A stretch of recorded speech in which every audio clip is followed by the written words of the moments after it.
Hey, friends. Welcome back to Raising Daughters. And welcome back to a discussion today about friendships. The title of this podcast will be Why My Daughter Can't Find a Best Friend.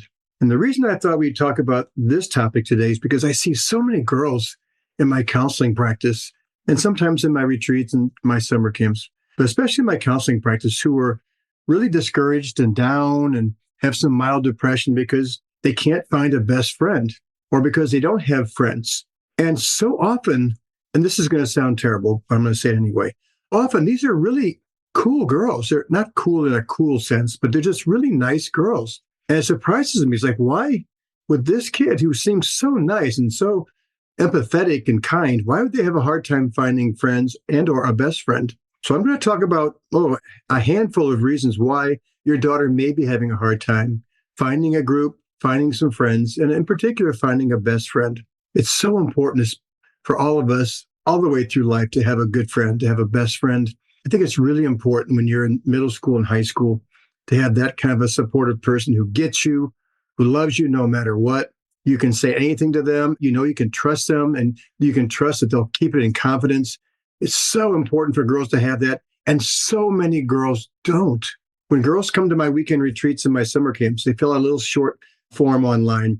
There's 3 or 4 questions. And one of the questions is anything that you want to learn about or anything you want different in your friendships. And I would say that 3/4 at least of the girls will write that they would like better friends. Even girls who have lots and lots of friends who are quote unquote popular want true friends, the friends they can really count on. And a lot of girls don't have that because of all the drama and all the relationship regression things that kind of go on in the hallways of school. So let's talk about some of the reasons why maybe your daughter is having a hard time finding that good friend, that best friend. I did a podcast, I think it was about a year ago, where I talked about old souls, the kind of girls who are very mature. Ever since they were little kids, they always seemed older than their years, always had an understanding of things that was much older and deeper than you would expect for their age. I like to call them old souls. The podcast that I did a long time ago was called Why Old Souls Are So Lonely. Why are some of your daughters so lonely, even if they're that kind of kid where you would expect them to have lots of friends? What I found is that those kids who are quote unquote old souls and very mature for their age, they have a hard time finding people, especially in their grade, to match their level of maturity. These are girls who hate drama. They don't like all the rumors and the gossip. And these are the kind of girls who want deeper friendships. They want friends they can have deeper conversations with. At our retreats and camps, we say, a Whole Foods conversation as opposed to an Aldi's conversation. Excuse me I'm not judging those stores as being better or worse, just a different kind of price level, a different depth, if you will. And a lot of girls have a hard time finding those deeper friends, and especially girls who are old souls. They may have a table to sit with at lunch. They may have people they kind of hang with, but they don't really have that best friend who can really match that level that they want, that level of maturity. I read a book years ago called Smart Girls, Gifted Women. They were talking in this book about very eminent women who, people like Madame Curie, the scientist, Georgia O'Keeffe, the painter, Maya Angelou, the poet, Beverly Sills, the opera singer, Eleanor Roosevelt, Margaret Mead, women who were out in the world doing these amazing things. And so she was thinking, and this woman's thesis was, I wonder why these are such bright girls and they were able to go out in the world and use their skills, whereas a lot of women in her experience weren't. She had gone back to her 20-year, I think it was, high school reunion. And she had been to, I think, like a college prep kind of high school for girls. So she was expecting at the reunion to find senators and astronauts and lawyers and doctors and whatever. And what she found was that most of them were just moms. It's not my judgment. That was hers. So she wanted to know what was it about these other women that allowed them to go out in the world and use their strengths, use their skills, if you will. And one of the things that she found that was common to almost all, if not all those women, was when they were in grade school, middle school, high school, they had a hard time finding good friends. They had a hard time, like I'm talking about, finding those like-minded people because they were more mature. So a lot of these women spent their time, instead of being out at parties and stuff, they were spending their time painting and singing and reading and writing and doing lab experiments and doing whatever it is that their passion was. By the time they graduated from high school, they had developed some of those talents and skills. And as they got older, late high school and beyond, then they started to find it easier to find people who matched their level, people who matched their passions, if you will. It doesn't mean that you're bright mature daughter can't find a good friend in high school. It just means sometimes it's harder for them. It's harder for them because of who they are. On the other end of that spectrum is girls who have a hard time finding friends because they're late bloomers, because they're socially immature.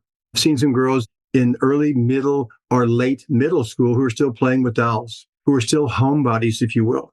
When they go to school, they can't quite match up to the racier, more mature, quote unquote, kind of kids. So they may have a hard time finding connections because they're just young. And it's okay that they're young. These are the kind of girls who are very kind and very innocent. They're so sweet. And sometimes in the hallways of middle school and high school, they get tramped on. And they have a hard time setting boundaries because they think setting boundaries means you're being mean and aggressive. So I've seen some of those girls who are just young for their age, if you will. They may be really mature in some ways, but as far as the social stuff, they're just still little kids, kind of, sort of. And every middle schooler and even high schoolers who I work with in my camps and retreats, even though they may act really old and mature in certain ways, when we get them away from their regular life, they can be little kids too. There's a little kid in all of those middle school and high school girls. But some girls live there a lot, so it makes it harder for them to find their connections. Another reason I find that some girls have a hard time finding a group or a best friend is that their parents are very overprotective. Their parents don't let them go to sleepovers. I've seen girls in middle school and beyond whose parents still aren't letting them go to sleepovers because they're so afraid of abductions. They're so afraid of what's going on in that other house. And of course, I would want you to know something about those parents your daughter might be spending the night with. And I think some parents are so protective that their daughters don't get out. They don't let them go to parties. They don't let them go to events that all their friends are hanging out and getting closer at. You can't really get that much closer to your friends at school. There's just not much time to hang out and really, have those kinds of conversations that will make you feel closer. You need time out of school to do that. And I think some kids aren't allowed that. And so I think they miss out. Sometimes it also means that they may be the last kid in their class, the last kid in the world who doesn't have a cell phone, doesn't have social media at a quote unquote young age. I've seen some girls who in 7th and 8th grade still don't have their phone. And I'm not saying that's a bad thing. I'm not saying that's a wrong thing. I'm just saying some girls don't, whereas the vast majority of girls do.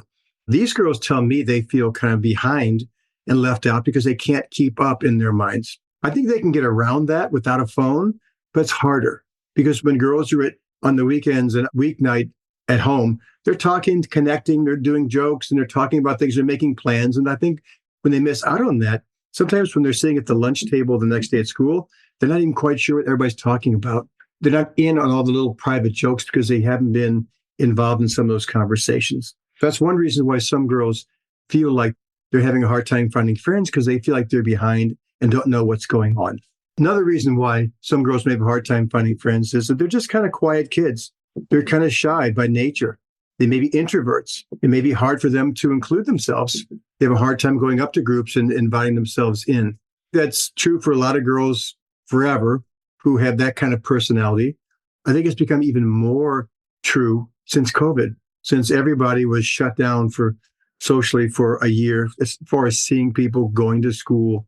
And I've talked before in these podcasts about how, in general, I think kids have still not come out of that totally.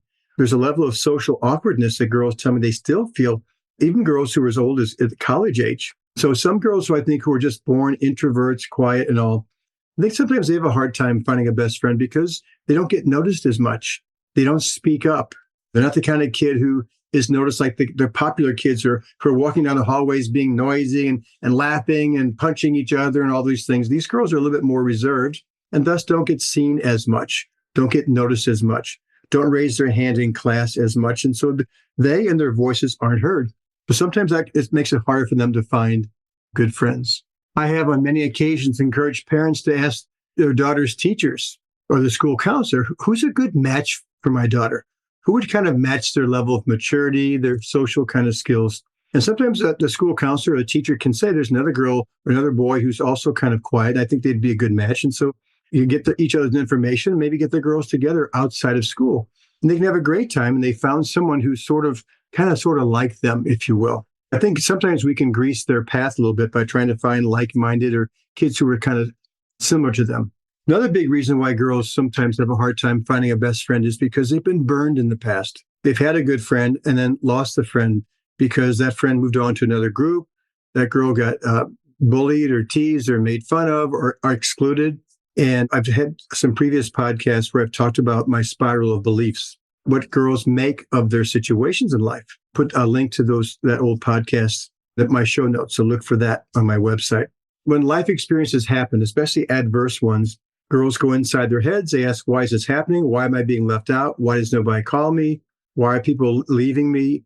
And then in their minds, in their heads, they offer some reasons to themselves, their own private logic. And oftentimes what they say to themselves is, maybe it's because I'm not good enough. Maybe I'm not cool enough. Maybe I don't fit. Maybe I'm too loud. Maybe I'm too quiet. Maybe I'm too awkward. Maybe I'm blank, blank, blank. And almost always it's negative things that aren't true, but they're trying to make sense of it. And if their sense that they make of it is, I'm not good enough, cool enough, I don't fit, I'm not attractive enough, I'm too awkward, I'm too quiet. If they make that about what's going on, that always affects the way they enter new situations. They'll be more reserved. They'll hold back. They'll be afraid to speak up because they're afraid they're going to say something stupid and then get teased and made fun of again. They also may be afraid of losing people again. It's so painful to lose a friend or to lose a friend group. And they don't want to experience that again. So sometimes they hold back. They're very cautious, and sometimes for really good reasons, but sometimes cautious to the point of they don't include themselves. Or they may assume that this group is not going to like them because they're not cool, they're awkward, whatever, in their heads. So a lot of times they don't put themselves out there because they feel like it's just going to happen again, or I don't want to happen again. Girls talk about a resting B face, a resting face, walking through school with kind of a frown on your face, kind of like a scowl, or just this face that says basically, back off, don't get close. I don't want to talk to you. I don't want to talk to anybody. It's like a shield, if you will. And it works to keep people at a distance. It works because in a sense that if people don't come up because of the energy, it seems aggressive, it seems angry, whatever, you do keep people away, and therefore they won't hurt you because you don't let them in. On the other hand, I want connections. I want friends. It doesn't really work. So it's a protection that works at some level, but doesn't get them what they want. I've seen so many girls who have that RBF going through the hallways of school, and they need to make a decision. Like, if I really want some people, I'm going to have to let that guard down. I'm going to have to put myself out there. And there's a risk I'll get hurt again. There's also the potential of I also will be able to find some friends. It's okay to be picky. It's okay to be cautious. But if you're going to have a friend, you're going to need to step out of your comfort zone and try again. Some girls have a hard time making friends because they may have joined a new school. Or sometimes they go from grade school to middle school or middle school to high school. So it's a new school. Even if they're in the same public system, the classes get bigger or the grades get bigger because sometimes 2 or 3 middle schools dump into a high school, or 2 or 3 or 4 grade schools dump into a middle school. Sometimes there are 2 or 3 teams in some middle schools, and they may not be on a team where their best friends are. And so sometimes they'll lose their friends because of that. And they feel like a new kid. Or maybe they move to a brand new district, or maybe they move cities because of their family situation, and they have to start over. And some schools are pretty welcoming, but a lot of schools seems like, from the girls' point of view, like they're not that open to new people. Or if they've been burned in the past, they assume people aren't going to be open to them because of all those negative things that they're thinking about themselves. And there really are some classes that are tough to break into. There are some classes in middle school and high school that are very cliquey. By the way, that can start as early as 2nd, 3rd grade in my experience. My wife and I have worked with a lot of schools, working with classrooms of girls, helping them to create a caring community.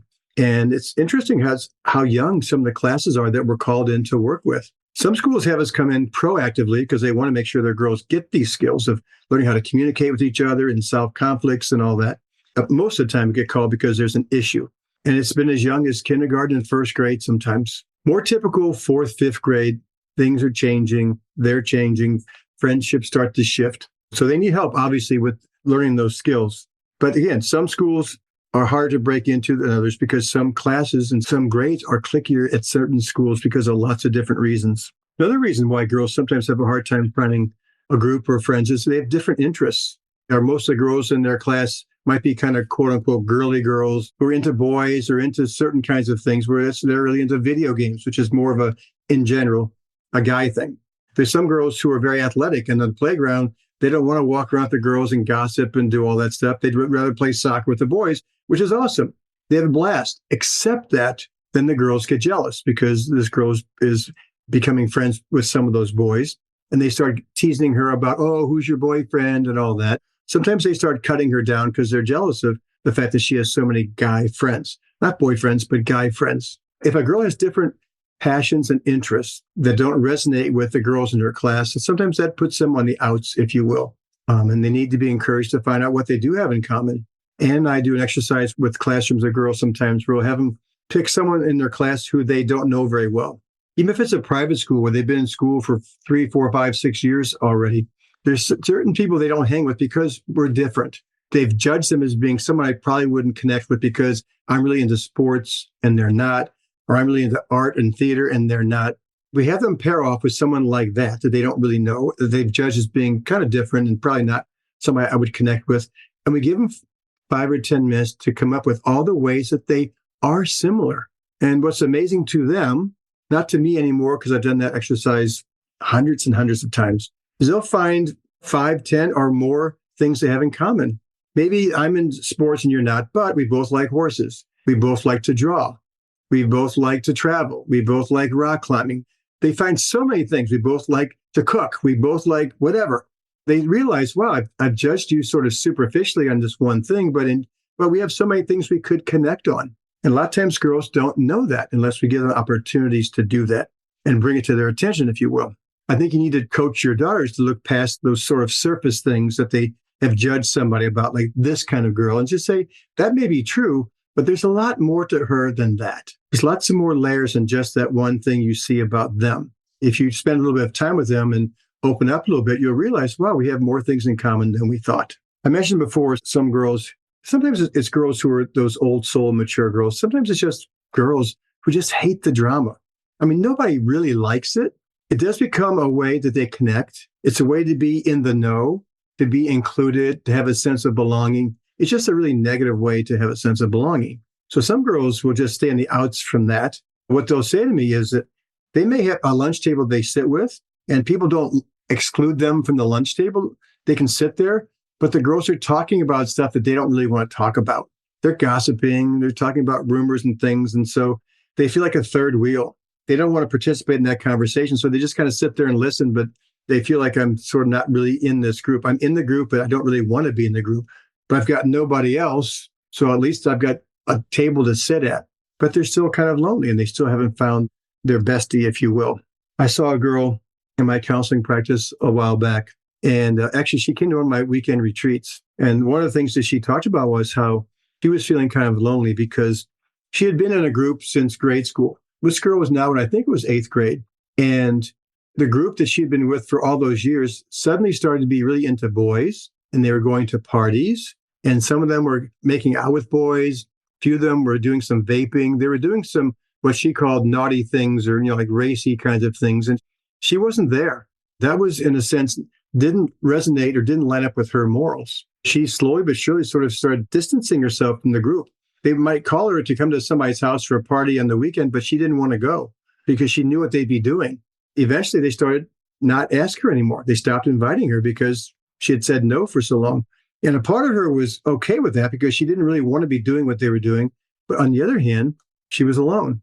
And she struggled with that decision for a while. She had been struggling with it before she came to our weekend retreat. So she got a lot of encouragement to get clear about what she wanted and to take care of herself. And so after my weekend retreat, she did stop hanging out with that group.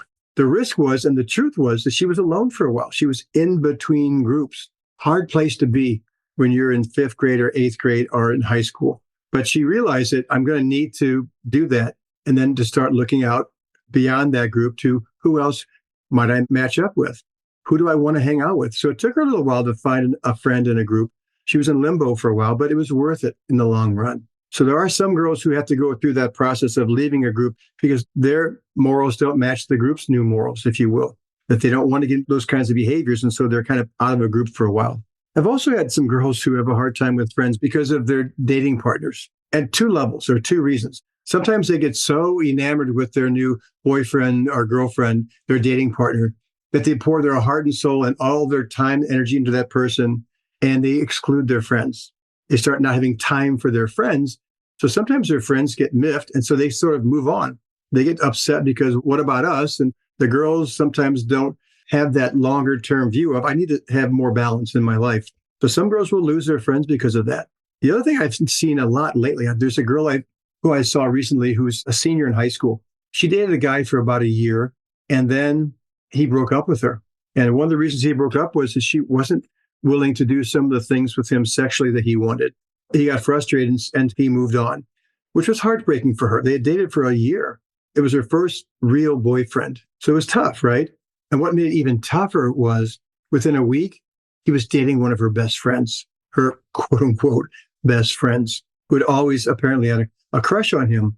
And then she started hearing rumors about her and her ex-boyfriend were having sex, which made her really upset. Like, I thought I knew this guy. And even worse was the ex-boyfriend and her ex-friend started spreading rumors about her.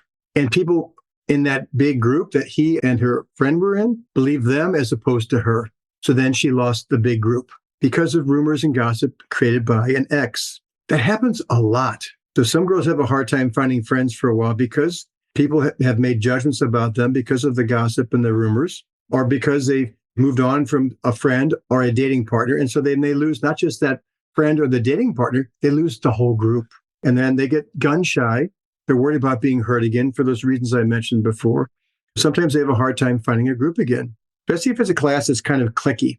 A couple more things, reasons why girls may have a hard time finding a best friend. Some girls are just socially awkward. Some girls are on the spectrum. They have a hard time with social cues. They have a hard time knowing what to say in a group. There are some kids who, whether they've been diagnosed on the spectrum or not, they just aren't really quick-witted, if you will. Sometimes what happens on the playground in the hallways of school is that if you're one of those kids who's funny and quick-witted and you can go back and forth with people, that's one way that they connect. But if you're the kind of person who doesn't have that kind of a quick, if you will, mind or that kind of humor, sometimes they feel kind of out of it.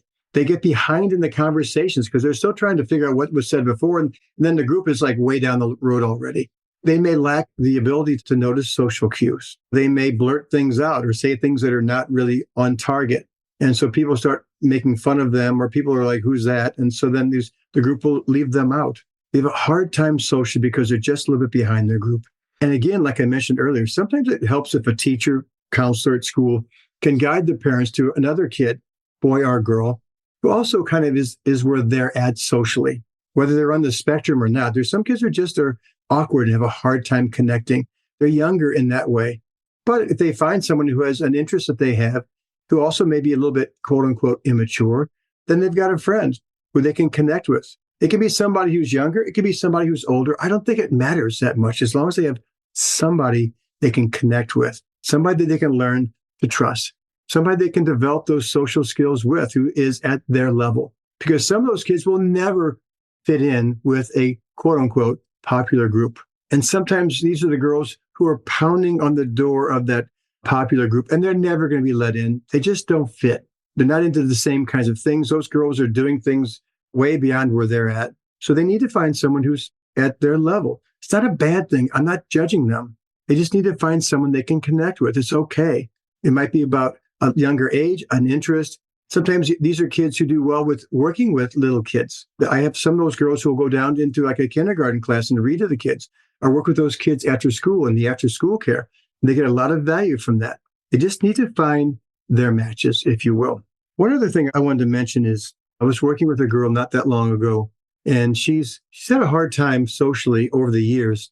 She's now a senior in high school also because her parents immigrated from another country. They immigrated from India. Let me think. I'm trying to remember if she was born here or not, but her parents were born in India. They've been struggling to handle this U.S. culture, if you will. So they've been very protective of their daughter. They have a different way of looking at what's okay and what's not, to the point of they were one of these families that didn't let her go out to parties and things. She's now 18. She's a senior in high school. They also won't let her date. And that's been hard for her because there's homecoming dances, there's prom coming up, and there was prom last year, and her parents won't let her do things like that. So it's made it hard for her in some ways to not be able to go out with her friends in a weekend. She has a couple of friends, but her parents only allow her to hang out with them because they're also from families that are Indian. I'm not taking on the Indian culture, but I'm just saying there are some cultures where they have different kinds of values that don't match our country's, our culture's values, if you will. And so they're much more reluctant to let their daughters do things socially. And that can cause girls to have a hard time fitting in, deepening their friendships because they just don't have much time with them outside of school. They won't let them sometimes go to football games or basketball games where they could hang out and connect. Sometimes I'll work with those girls and their parents to kind of find a medium ground where they can respect their parents' values, but also be able to have connections outside of school. There are lots of reasons why your daughter may have a hard time finding a group or finding a best friend. I just listed some. There are more than that, but because of I'm not wanting this podcast to be too long, if that's true, I would have conversations with them. Sometimes it's about just listening to them, commiserate how hard it is sometimes in middle school to find a good friend. I would not give advice unless asked. If you have a suggestion to give them about maybe venturing out and getting out of their comfort zone and watching the resting bee face, sometimes we have great comments and great wisdom for them. I'd always ask permission first. Because a lot of times when they come to us and they're upset about things, about friends, what they really want is someone to just hear them, to just get in their shoes, see it from their point of view, just listen and understand where I'm coming from. And to be able to say, I get it. That stinks. Sorry you're going through that. That's enough for most girls. They just want their parents to understand. If you want to give them some suggestions, I would then say it once they're done and feel like you got them, you hear it, you understand. I would start by asking permission and saying, can I give you a suggestion about that? And if they say kind of half-heartedly, yeah, okay, I would say, I don't have to. I have some feedback or a suggestion. If you like it, is it okay? If they say sure, I'd say, are you sure? And if they say yes, then I would give it. Otherwise, what girls say is their parents are annoying, their parents don't get it, they're not listening, blah, blah, blah. So just listen is oftentimes what you need to do. And then sometimes to give them another way of looking at it. Sometimes it's about role-playing how you enter a group or set a boundary with somebody. Sometimes it's about maybe calling a teacher or calling the school counselor to see if you can help grease their path a little bit. Sometimes it's about asking if there's someone in their class who they'd like to be a friend with and maybe finding a common interest that they have with that friend. Maybe they could take a painting class together. Maybe they could both be in the fall play or they could be in a theater play, or maybe they could join the same soccer team. You could find ways where they could be with someone that they have an interest in becoming a friend with and find some time with them outside of school. In school too, but also oftentimes out of school is where they will really be able to make the friend and deepen the friendship. I also would remind them and commiserate and let them know. Maybe look at that book, Smart Girls, Gifted Women, with them. That book has biographies about 30 very eminent women, by the way. Smart Girls, Gifted Women. The author was Barbara Kerr, Kerr. And there's like 2 or 3 pages for each of those women, like little short biographies. When my daughter was in, I think it was middle school, I copied those from the book and I put them on her bed and said, you might be interested in these stories. Because my daughter was having a hard time. She was one of those very sweet, kind people that was having a hard time with all the drama and stuff. So sometimes just reading those stories gives them some hope that, well, okay, maybe I just need to look beyond my group and the popular kids. And there's hope that I will be able to find people who match my level of depth, maturity at some point, if not now, at some point. Stories are great to give girls perspective and to know that they're not the only ones who are or have gone through that. I also recommend some things like my retreats and my summer camps, because we sit in a circle with these girls, also our Strong Girls, Strong World school program. You sit in a circle at a retreat or a summer camp, and when the girls start to share about their struggles with friends, then somebody else shares, and then somebody else shares. All of a sudden, everybody is talking and listening and sometimes crying, but they realize one of the biggest gifts of a circle time like that is I'm not the only one. I thought it was just me. Maybe it's not just me. There's these really cool girls in this circle, and it's like, and they're experiencing some of the same things. Well, maybe I'm okay. Maybe it's not about me. I've been making it about me and wondering if I'm not good enough and cool enough and don't fit all that. But maybe it's not about me. Or even better, it's not about me. I'm no longer willing to make that my story. I think that's so valuable. It's such a gift for them to understand that they're not the only ones. Other people share their experiences. It's very common. And also to then learn skills about take care of yourself and set boundaries and not let words and rumors bother you, etc. To find experiences like that. Some of you live in Australia and some of you live all over the United States. We get girls come from all over the country who come to our retreats and camps, but find something like that where they have a circle that they can sit with so they know they're not the only ones. Again, look on the show notes on my website, www.drtimjordan.com, and there'll be some links of 3 or 4 podcasts previous podcasts I've done with topics about how do you get around those old limiting beliefs and the old soul one. That would be helpful to go back and review those. I go into detail about those particular topics. Pass this one on to anybody you know who has a daughter who's struggling with friends, which, by the way, is probably almost every one of you who's listening to this, because when you go through grade school, middle school, high school as a girl, there's almost always 99% of the time where there's going to be times when they're on the outs with their friends, or they're in between friends or experiencing the drama. It's tough on girls. Pass this on to people you think would be valuable for them. As always, I'll be back here with another new podcast in a week. Thank you so much for dropping by, and I'll see you back here in a week.